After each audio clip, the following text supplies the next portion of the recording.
The 911 call that came into small Maryland town of Rising Sun on December 4th, 2025, was every parent's worst nightmare. A frantic mother, 24-year-old Destiny Cheveril, was on the line with a heartbreaking story.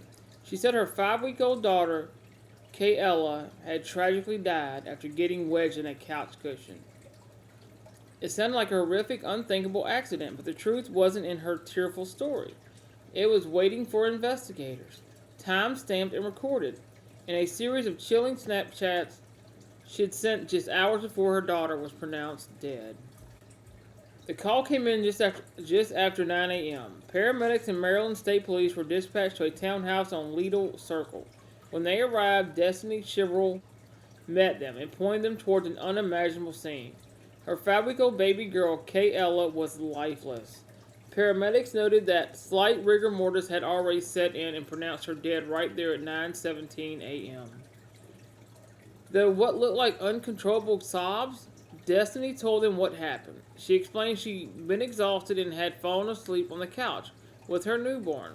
When she woke up that morning, she found Kayla unresponsive, claiming the baby must have rolled between the couch cushions and accidentally suffocated.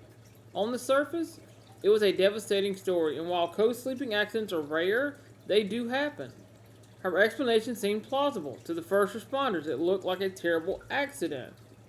But one thing just didn't sit right with the lead investigator. He knew the baby was cold and lifeless and had clearly been deceased for some time. That meant a lot of time had passed between the baby's death and that 911 call. It was the first crack in Destiny's story. A formal death investigation was officially opened, and the baby, Kayla, body was sent to the office of the chief medical examiner in Baltimore for an autopsy. The case turned from a tragic accident to a criminal investigation the moment the autopsy began. An autopsy is designed to speak for those who can't, and what the medical examiner found was horrific. This wasn't accidental suffocation, it was a homicide.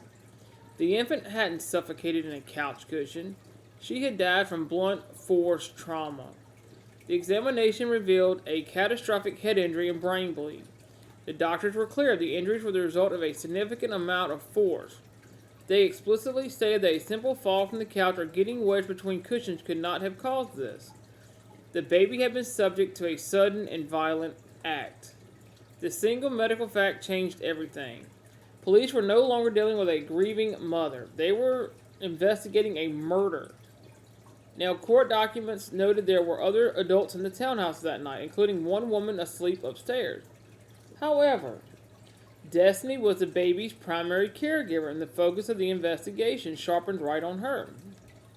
The question was no longer what happened, but who had done it and why Destiny was lying.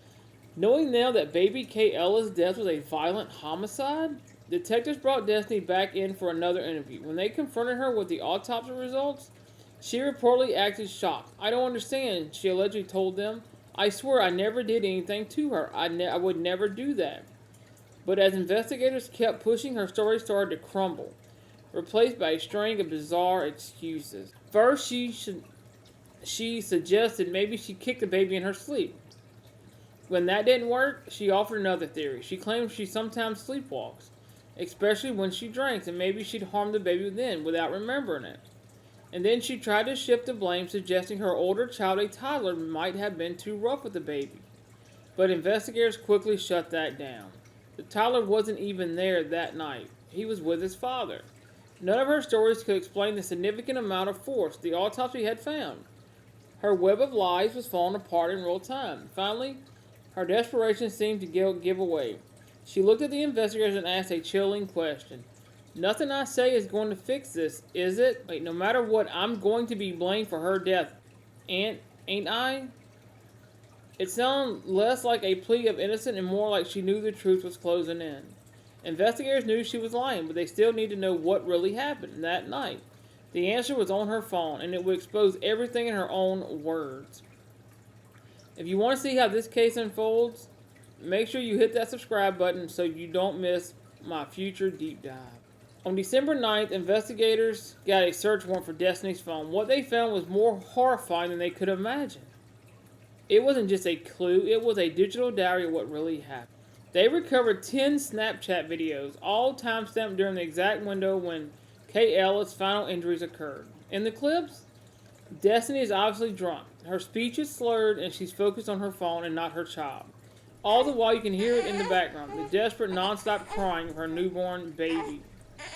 In one video, she turns the camera on herself, clearly annoyed by the noise. According to court filings, she says to her Snapchat followers, "I don't know if you hear the effing baby tripping in the background." Another, she calls her daughter crying the baddest she's been in a while. The video was a confession. It proves she lied to police about only having a couple of drinks. More importantly, it showed her state of mind. She wasn't a worried mother. She wasn't annoyed that her baby was crying. She was annoyed that her crying baby was interrupting her girls' night, as she had described it. But investigators noticed something else, a tiny detail hidden in plain sight. In the background of her Snapchat videos, a picture frame on the wall is hanging perfectly straight. Yet when police and paramedics arrived at the scene that morning, the same frame was crooked.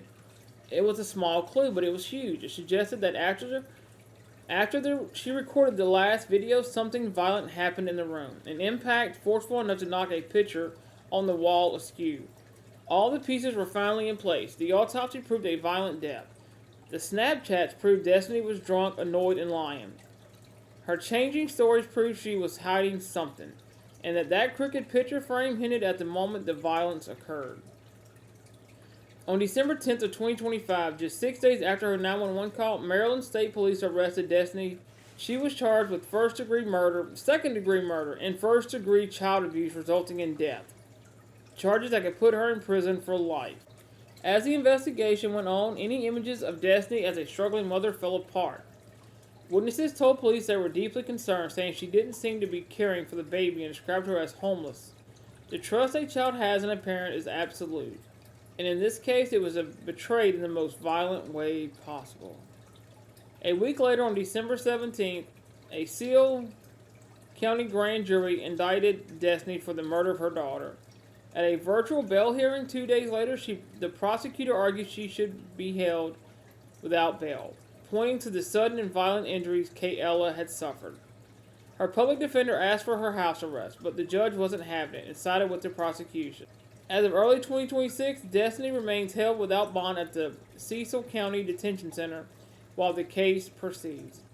A 5-week-old life full of potential was gone, but not because of a tragic accident, but allegedly at the hands of the one person who was supposed to protect her. But Kate Ella's story wasn't lost. It was told through a series of Snapchat videos, a digital echo that cut through the lies and made sure the chilling truth was finally heard.